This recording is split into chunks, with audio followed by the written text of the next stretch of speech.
And the next category, Best Emerging Multi-Speciality Hospital.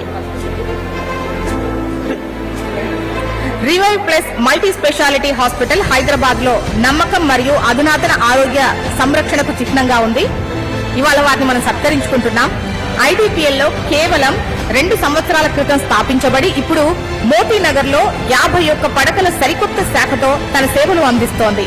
Doctor Ravikumar వీరు surgeon మరియు doctor Saibaba వీరు critical care స్పెషలిస్టుల ఆధ్వర్యంలో స్థాపించారు. 1000కి పైగా శస్త్రచికిత్సలు విజయవంతంగా నిర్వహించారు. వీరు వైద్యం, యువనాయకత్వం, అధునాతన మౌలిక సదుపాయాలు మరియు వేలాది మంది జీవితాలను ప్రభావితం చేసే revive plus multi speciality hospital తెలంగాణలో అత్యంత విశ్వసనీయ ఆరోగ్య సంరక్షణ బ్రాండ్లలో ఒకటిగా మారడంలో ఎటువంటి అతిశయోక్తి లేదు. వారిని మనం సత్కరించుకుంటున్నాం. కంగ్రాచులేషన్స్ అండి.